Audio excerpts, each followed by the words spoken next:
From public disturbance to outright terrorism, here are moments that could have landed Squidward in jail.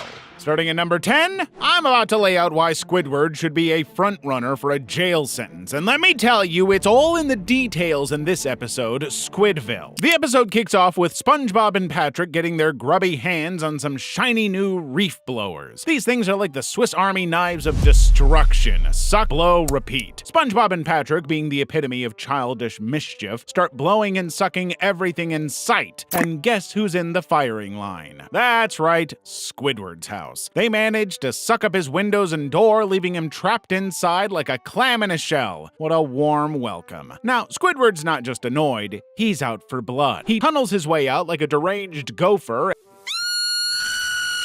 and demands his windows and door back. But of course, SpongeBob and Patrick's attempt at rectifying the situation is like trying to put toothpaste back in the tube. The reef blowers backfire and the whole house is reduced to rubble. Squidward, in a fit of rage, declares this to be the final straw. He's so fed up with his neighbors that he'd rather do anything, like tear out his brainstem and use it as a jump rope, than live next to them. Enter the commercial for Tentacle Acres, a paradise for people who are sick of their surroundings. Squidward's eyes light up like he's found the Holy Grail. After a quick interrogation over the intercom where he reassures them he's not a sponge or starfish. No, or have you ever been a sponge? No! What about it? No! Seriously, what kind of screening is that? Seems like some kind of fish racism or something. Whatever. He's in. Tentacle Acres, here he comes. So Squidward's living the dream at Tentacle Acres. He's biking with other Squidward clones, shopping for the finest canned bread, and even joining in on interpretive dance classes. This sounds like Squidward's personal heaven. It's because it is. Everything's perfectly routine. Every day is a copy of the last. Squidward's initial excitement morphs into monotony faster than you can say, where's the variety? His dream life becomes a never-ending loop of sameness. But here's where it gets fishy. Squidward, in a desperate bid for some excitement, finds a reef blower left unattended by a park worker. Remember those reef blowers? Yeah, the ones that wrecked his house? Squidward decides to use it to stir up trouble, scaring and annoying his new neighbors. It's like he's trying to get kicked out on purpose. The neighborhood forms an angry mob. Dang, it's like Squidward wants the anarchy in his life. Meanwhile, SpongeBob and Patrick arrive at Tentacle Acres to apologize and bring Squidward back. The guards, showing the same level of competence as Squidward's reef blower skills, are knocked out cold by Patrick's foul breath. The gate opens and our heroes slip in, only to find Squidward in the middle of a mob of Squidward lookalikes. It's like a surreal, tentacled Twilight Zone. Squidward finally makes a complaint about how every resident is a clone of him. A complaint so valid, it's almost poetic, my dudes. The police officers and mob agree that he doesn't have to stay, and Squidward, in a final act of rebellion, uses the reef blower to launch himself out of the village with a triumphant shout of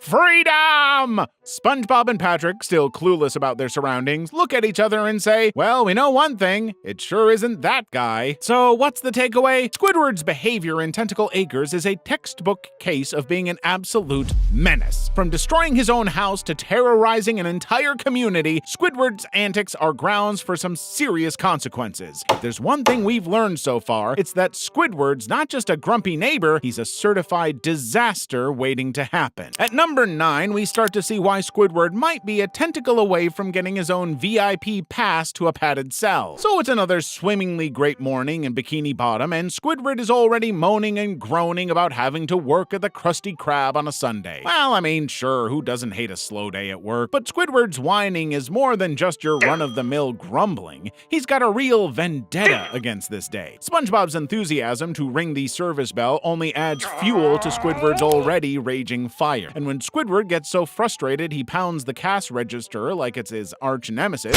it bursts open, spilling coins everywhere. Kudos to Squidward, he just somehow finds a way to make things worse. Mr. Krabs, hearing the commotion, barrels out of his office like a hurricane of crustacean fury. He shoves Squidward aside, desperate to scoop up the spilled coins, but of course, because this is SpongeBob's universe, things don't go smoothly. Mr. Krabs loses a dime down the drain, sticking his claw in to retrieve it, and Oh, the hilarity, his claw gets stuck. SpongeBob tries to help, but Mr. Krabs ends up flying through the air, slamming into a wall, and knocking himself out cold. Yeah, that's right. 1 minute Mr. Krabs is playing the role of responsible boss, and the next he's out cold, giving Squidward the perfect opportunity to make some mischief. Enter Squidward's golden opportunity. With Mr. Krabs carted off to the hospital, Squidward sees his chance to ditch work and run some very important errand. What's this? Squidward blowing off work? He leaves SpongeBob in charge and heads home ready to enjoy his day off, but Squidward's paranoia is next level. He's convinced SpongeBob's going to bankrupt the Krusty Krab with misplaced change or set the place on fire. Obviously, SpongeBob's entire skill set is limited to catastrophes in Squidward's twisted imagination. So Squidward rushes back to the Krusty Krab convinced that SpongeBob has already bankrupted the place or lit it up like a Christmas tree. Each time he arrives,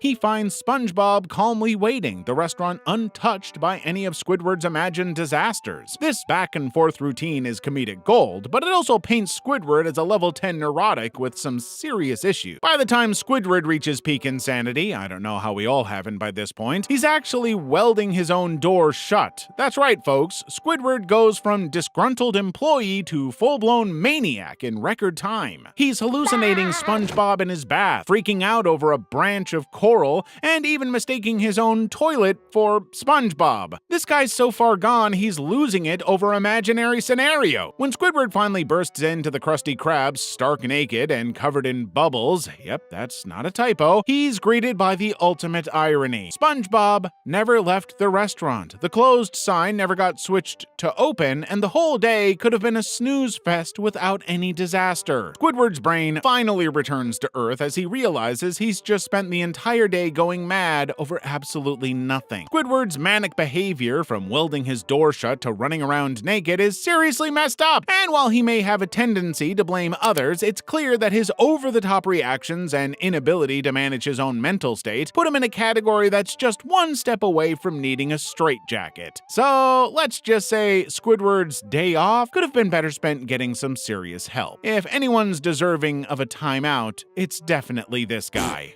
Number 8 on our list is Christmas Who, where Squidward gives Ebenezer Scrooge a run for his money. It's the holiday season in Encino, California, and Patchy the Pirate, president of the SpongeBob fan club, is in full Christmas mode. He's decked the halls, putting up his SpongeBob-themed decor, and making cookies, though Potty the Parrot isn't exactly helping unless you count eating half the dough as help. The festivities get interrupted when Patchy opens a fan letter asking if SpongeBob celebrates Christmas. Patchy then drops some SpongeBob history on. They're just cartoons, bright colors, silly jokes, harmless adventures. But what if that's only the surface? What if something darker is hiding behind the laughter? Abandoned cities beneath the ocean, where the sky isn't made of clouds at all. Radiation that created strange beings who believe they're normal. Families living in a world that already ended, pretending everything is fine. Every episode isn't just a story, it's a clue, a trace of catastrophe, a world after the apocalypse, carefully disguised as childhood nostalgia. The signs were always there. The background, the silence, and the details no one questioned. Are you ready to see what was hidden in plain sight?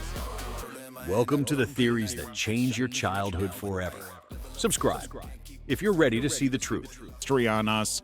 Once upon a time, Christmas didn't even exist in Bikini Bottom, and you know Patchy's gotta tell that story. We kick off in Bikini Bottom, where SpongeBob's out to give Sandy an excellent old karate sneak attack. Totally normal SpongeBob behavior. But instead of finding her preparing for battle, Sandy's hanging Christmas lights. Naturally, SpongeBob freaks out thinking her tree's on fire, SpongeBob logic, and tries to put it out with water. After the chaos, Sandy realizes SpongeBob has no idea what Christmas is, so she gives him the rundown on this magical holiday full of lights, presents, and the big man, Santa Claus. SpongeBob's mind blown. He immediately runs to the Krusty Krab to spread the Christmas gospel to Patrick, Squidward, and Mr. Krabs. And just like that, everyone is hyped. Everyone, that is, except Squidward, who could not care less. Bikini Bottom goes all out, shooting their Christmas wish list to the surface in glass bottles. At the same time, SpongeBob and Patrick sing their hearts out, decorating even Squidward's house much to his grumpy displeasure. Despite Squidward's grinchy attitude, Bikini Bottom is buzzing with Christmas spirit. The letters to Santa are sent, the tree is decorated, and the downtown sings Christmas carols like their lives depend on it. But come Christmas morning, Santa is a no-show. Yikes. The townsfolk are disappointed, and SpongeBob, who was 100% sure Santa would show up, is heartbroken. Patrick attempts to explain the situation could be better, but hey, at least he's trying to help. Squidward? He's having a field day, mocking SpongeBob for believing in Santa in the first place, even snapping a photo to commemorate SpongeBob's humiliation. Then comes the twist. Despite Squidward being a total jerk, SpongeBob gives him a gift, a handcrafted dirtwood clarinet. Squidward, shocked by SpongeBob's kindness, has a change of heart. In a rare moment of Squidward decency, he puts on a Santa suit and gives SpongeBob the Christmas he dreamed of. But hold on, this is Squidward. He's not about to get off easy. When he dons the Santa costume, a kid shows up asking for a gift. Squidward gives the kid a wrench with nothing else on hand, and surprisingly, she loves it. Then the entire town asks for presents, and Squidward starts handing out everything he owns. Talk about instant karma. After he's given away all his stuff, Squidward is left wondering how he got here, especially when the real Santa shows up, confirming everything SpongeBob believed. We close back in Encino, where Patchy's doing his best to enjoy the holiday despite Potty being, well, Potty. In true SpongeBob fashion, it's not long before chaos ensues. Patchy scrambles to escape Potty's antics while wishing everyone a Merry Christmas. Typical Patchy. Squidward hits peak jerk mode with a masterclass in neglect, cruelty, and some truly next-level bad decisions. First, he mocks the entire town's Christmas spirit like it's his full-time job, then caps it off by crushing SpongeBob's hopes and dreams in front of everyone. What a guy. But the cherry on top? His impulsive choice is to give away everything he owns in a makeshift Santa routine. Sure, it seems generous, but let's face it, Squidward's actions scream chaotic menace. Honestly, if anyone's on track for a holiday stay in Bikini Bottom's finest jail cell, it's him. If you think the last one was the worst, wait until you see Fools in April. It's April Fool's Day in Bikini Bottom, and SpongeBob is over the moon. Why? Because it's his favorite day to pull pranks. As Squidward realizes what day it is, his face drops faster than a Krabby Patty in a deep fryer. He tries to call in sick, desperate to avoid the prank apocalypse that SpongeBob brings every year. But Mr. Krabs, always the trickster, lures Squidward to the Krusty Krab with a fake art collector story. Of course, SpongeBob and Mr. Krabs are just pulling a prank on him, and the look on Squidward's face when he realizes it? Priceless. Squidward is not amused and tries to quit his job right then and there, but SpongeBob, in all his prank-loving optimism, promises not to prank him anymore. And you guessed it, he stays true to his word, but not for the other customers at the Krusty Krab. SpongeBob starts harmlessly pranking every customer who walks through the doors. The pranks are goofy and lighthearted, and honestly, they love it.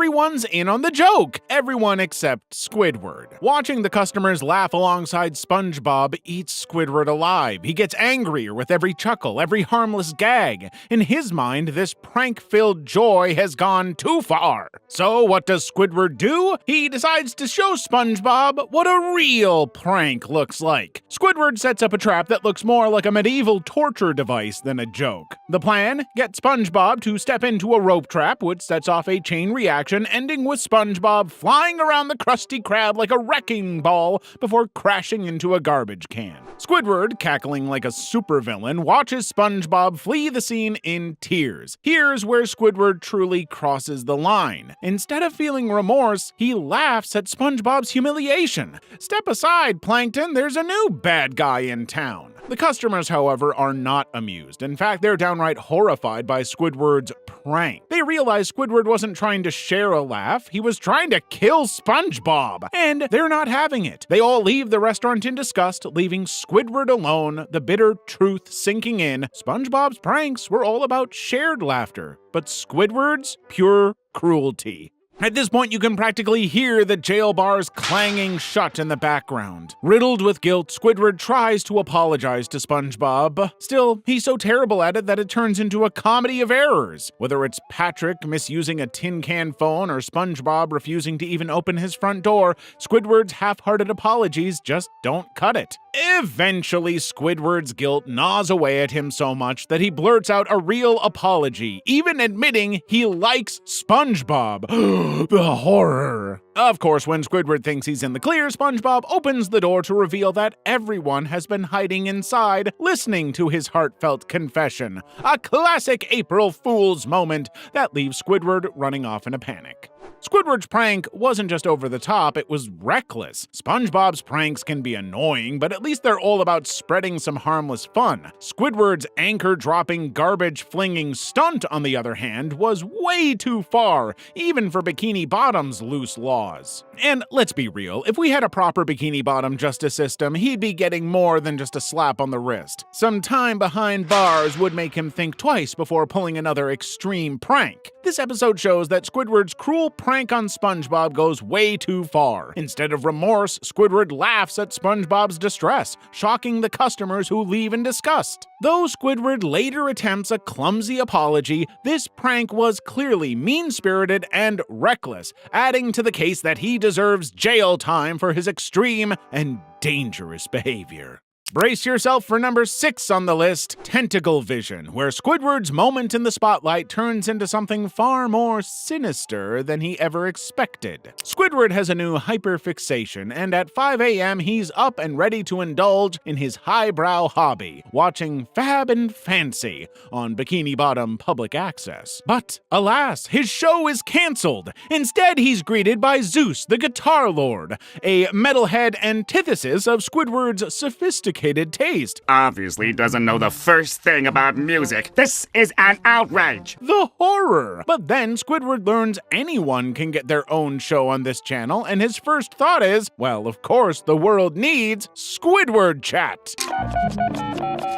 Hello, Bikini Bottom Public Access. Give me a TV show, give me a TV show, I want a show. Fast forward to Squidward at the Krusty Krab, where he's excited about his upcoming debut. He tries to evade SpongeBob's curiosity by plugging his ears with Krabby Patties and dashing off. Classy. When Squidward finally begins his masterpiece, Squidward Chat, his hopes of delivering a refined program are shattered, because SpongeBob, of course, crashes the party. And not only SpongeBob, but Patrick, too. They barge in, and when Squidward demands they leave, they outright refuse. So what does Squidward do? He gives them jobs on the show. Like giving a toddler keys to a bulldozer, this idea was doomed from the start. Patrick is behind the camera, and SpongeBob is on the mic. Naturally, chaos reigns. But things get worse. Mr. Krabs hijacks the show to advertise the Krusty Krab for free. Sandy shows up for some on-air line dancing. Pearl sees an opportunity to flaunt her cheerleading skills. Even Plankton rolls in, using the set as a battleground for his ray gun antics, shouting, "Eat at the chum bucket or perish!" Squidward's dream absolutely destroyed. His hopes for a classy talk show replaced with what can only be described as the Bikini Bottom circus. Then, in classic Squidward luck, the network producer shows up. Squidward thinks there might still be hope until the producer tells him the ratings are low and the earnings are microscopic. He kicks everyone out of Squidward's house. Talk about adding insult to injury. But wait, Squidward's day gets worse. The show is renamed Squidward's House Party, but Squidward isn't even a part of it this time.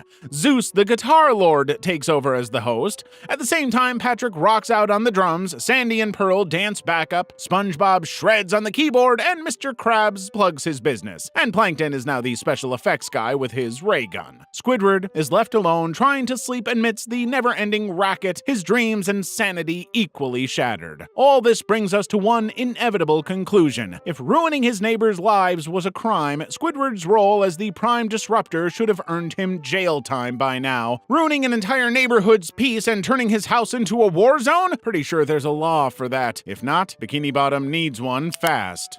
Number 5, The Great Snail Race will change your mind if you're not convinced Squidward deserves jail time yet. SpongeBob is minding his own business, which is usually involving himself in other people's business, only to spot Squidward receiving a fancy package in the mail. See where I'm going here? And surprise, surprise, Squidward's new ego boost comes in the form of a purebred snail named Snelly, because of course, Squidward will get a pet with pedigree status. He wastes no time bragging that Snelly will dominate Bikini Bottom's snail race, naturally getting SpongeBob fired up. How dare Squidward insult Gary? Determined to teach Squidward a lesson, SpongeBob enters Gary into the race, turning this friendly competition into an all-out grudge match. There goes Squidward creating trouble again. Oh, and in usual Patrick fashion, he enters with a pet rock named Rocky. Yes, a literal rock. But here's where things take a dark turn. In his obsession to beat Squidward, SpongeBob starts training Gary with the intensity of a drill sergeant on caffeine overload. Poor Gary's pushed to the brink,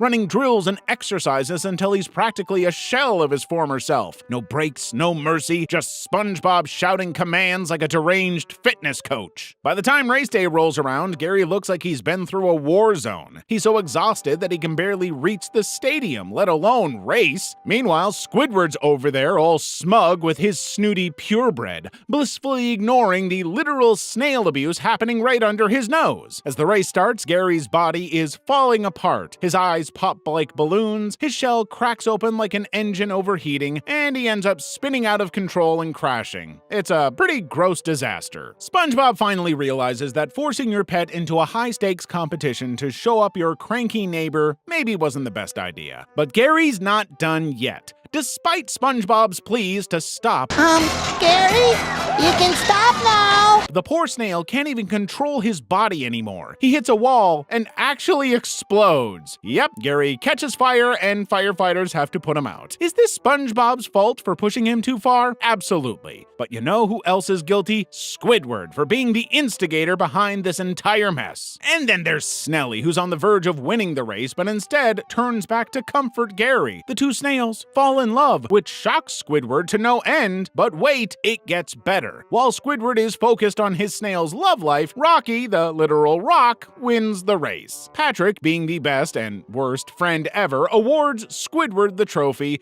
engraved with the name Squidward Tortellini, because even in victory, Squidward can't catch a break. And just when you think the chaos is over, Sandy pops in at the end to deliver a swift kick to SpongeBob for an off-screen misogynistic comment. You know, things weren't chaotic enough. Squidward's ego pushes SpongeBob into a destructive competition, leading to Gary's near demise. Squidward instigates the chaos by bragging about his purebred snail Snelly, causing SpongeBob to overtrain Gary to the point of collapse and fire. While SpongeBob's actions are questionable, Squidward's arrogance and disregard for the snail's well-being spark the entire catastrophe. This further proves his recklessness and lack of empathy and adds to the case for why he deserves jail time.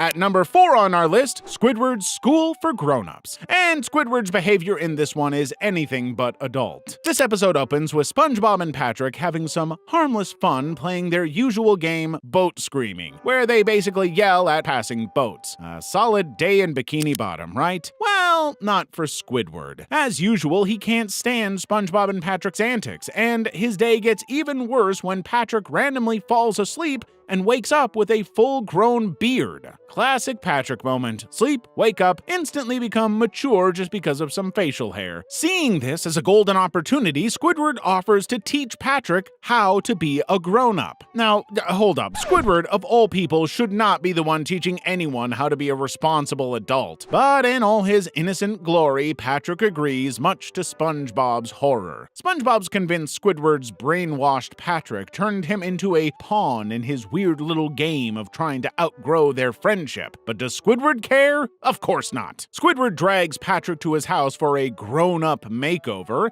and SpongeBob, desperate to stay in the picture, follows them. What does Squidward do? He kicks SpongeBob out every chance he gets. From fancy dinners to art museums, Squidward makes it his mission to isolate Patrick from SpongeBob, pretending that growing a beard suddenly makes Patrick too good for their usual fun. Honestly, this is just petty manipulation at its finest. Squidward's not interested in teaching Patrick how to be mature. He's trying to control him and push SpongeBob out while shoving his warped idea of adulthood onto Patrick. But SpongeBob isn't backing down. When Squidward takes Patrick to the opera house, SpongeBob hatches a plan to win back his best friend by disguising himself as an opera singer. And guess what? It works! Mid-performance, Patrick starts crying as he realizes his beard isn't what made him mature. It's actually a sea urchin in hibernation that had latched onto his face and brainwashed him the whole time. Squidward's so-called grown-up influence was a mind-controlling parasite. When the sea urchin detaches from Patrick, Patrick snaps out of his brainwashed state and chases it off. Squidward, he's left humiliated once again. The opera house crowd, who loved SpongeBob's performance, throws food at Squidward for calling it horrible. And once again, Squidward's ego-driven schemes blow up in his face. Now, let's talk about jail. First of all, Squidward spent the entire episode trying to manipulate Patrick, cutting him off from SpongeBob and force-feeding him a fake idea of what maturity should be. Not only is that emotionally abusive, but it also reveals Squidward's disturbing obsession with control. If that doesn't scream needs to be locked up for the good of society, I don't know what does. Add that Squidward's primary motivation was to use Patrick to make himself feel superior, and we've got a classic case of malicious intent. At number 3, we have The Little Yellow Book, where Squidward's own ego sets the stage for a downfall he never saw coming.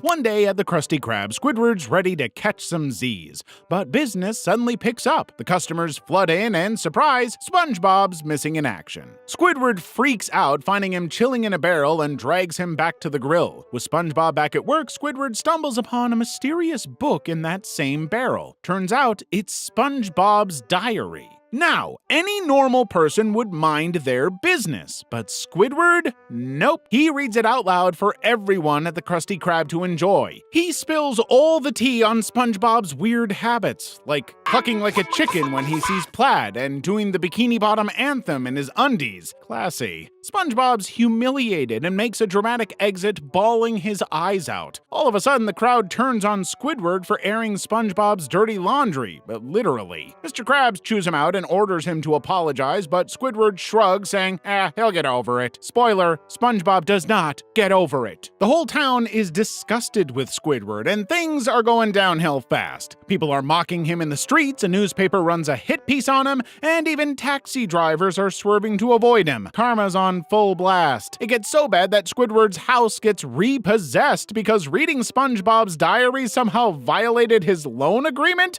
Bikini Bottom banks are brutal, huh? As if that wasn't enough, the dude gets struck by lightning in a rainstorm, and his only option left is to crash on a bench. Even then, the cops are like, yeah, you can't sleep here, and promptly lock him in the stocks. It's a whole mess. Patrick angrily swings by to throw tomatoes at him because Squidward broke the ultimate bro code by invading SpongeBob's privacy. Then here comes SpongeBob, and guess what? He's so pure that he forgives Squidward. Turns out the diary Squidward read was SpongeBob's work diary, and hilariously enough, it became a bestseller. But of course, Squidward's not done. Inspired by the chaos, he dives right back into reading it, even though SpongeBob warns him his personal diary is way worse. And as Squidward laughs maniacally while getting pelted with tomatoes, we're left to wonder if any amount of comeuppance will ever teach this guy a lesson. His total disregard for privacy and unapologetic attitude quickly turned the town against him, leading to karma hitting him hard.